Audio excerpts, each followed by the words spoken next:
Les personnes les plus riches du monde perdent des milliards à cause de la chute des crypto-monnaies. Faut arrêter avec les gros titres à la con, là. Les gens qui sont les plus riches du monde ne sont pas les plus riches pour rien. Ils savent très bien qu'ils n'ont pas perdu tant qu'ils n'ont pas vendu.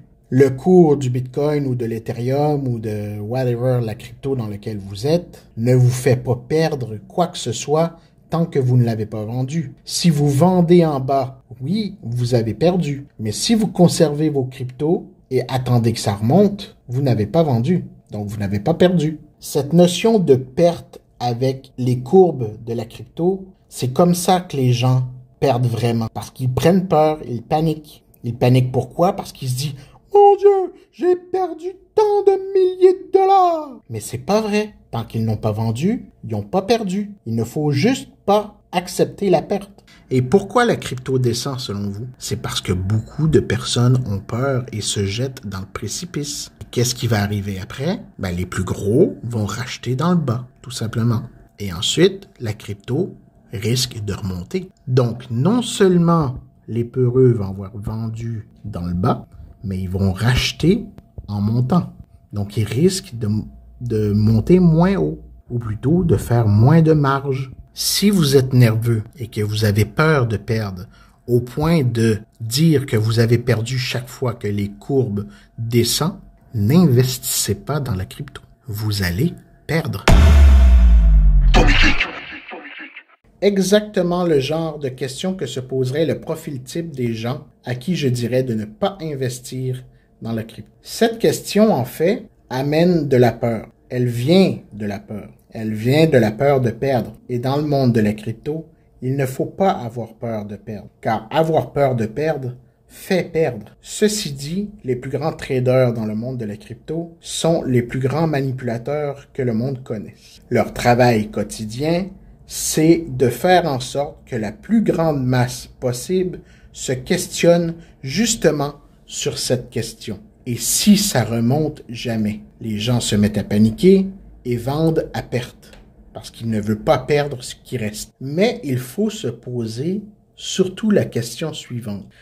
Est-ce que vous pensez que les plus grands joueurs, tous les plus grands joueurs du monde de la crypto, accepteraient de perdre? Là est la vraie question. On ne parle pas ici de ma tante Gertrude dans son sous-sol qui a peur de perdre et qui influencerait le marché du Bitcoin pour empêcher la descente. On ne parle pas de ça. On parle des plus gros joueurs dans le monde de la crypto. Ils sont capables de faire des murs et d'empêcher les cryptos de descendre. Ceci dit, pour les gens qui sont beaucoup plus avancés dans le monde du trading, je dirais qu'il y a beaucoup de méthodes autres que la vente pour protéger ses actifs, comme les futurs ou le margin trading, peu importe la plateforme sur laquelle vous vous trouvez. En fait, il est possible de mettre en garantie quelques jetons que vous avez et utiliser des effets de levier que la monnaie descende ou monte. Comme vous pouvez vendre des Ethereum parce que vous pensez que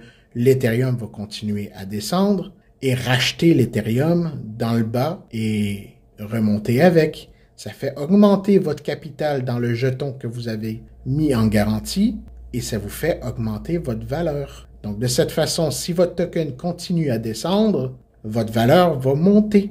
Donc, il y a plusieurs méthodes comme ça. Mais surtout, il faut investir sur des cryptos sur lesquels vous croyez et non des cryptos sur lesquels vous pensez faire une passe d'argent et en laquelle vous ne croyez pas du tout. Ça aide beaucoup quand vous avez un intérêt technologique sur la crypto sur laquelle vous investissez. Mise en situation. Vous avez une épicerie ou un supermarché et vous achetez pour votre supermarché 10 cannes de soupe que vous voulez revendre. Vous les achetez $1 ou €1, peu importe, et vous les revendez $2 ou €2, peu importe. Mais manque de bol, les producteurs de soupe sont devenus fous et ont produit 8 fois plus de soupe que d'habitude et le prix de la soupe se met à descendre. Donc, vous ne pouvez plus vendre vos cannes de soupe à €2 ou $2, car c'est bien trop cher par rapport au marché actuel. Que feriez-vous? Est-ce que vous venderiez à perte ou est-ce que vous attendriez que le prix remonte pour pouvoir vous débarrasser de vos cannes de soupe? Ça, c'est ce que la plupart des gens pensent quand ils pensent à la crypto. Ils se disent « Ah merde, je vais vendre à perte ». Mais ceux qui sont dans le monde des supermarchés, ils vont se dire « Just too bad, je vais racheter 10 cannes de soupe 8 fois moins cher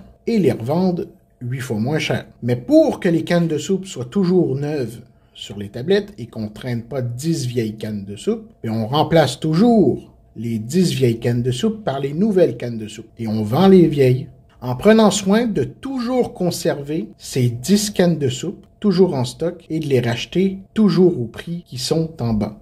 Ensuite, si le prix vient qu'à remonter, le marché se restabilise et les cannes de soupe reprennent leur valeur, on peut se débarrasser après de ces fameuses cannes de soupe. Et là, vous allez me dire, et si ça remonte jamais? En fait, si ça remonte jamais, c'est pas plus grave que ça. Parce que vu que vous avez racheté les 10 cannes de soupe moins chères pour les revendre plus cher, moins cher pour les revendre plus cher, moins cher pour les revendre plus cher plusieurs fois, vous avez rattrapé votre possible perte, car vous n'avez pas baissé les bras et vous avez continué. Donc, réappliquez ceci au monde de la crypto et chacune des cryptos.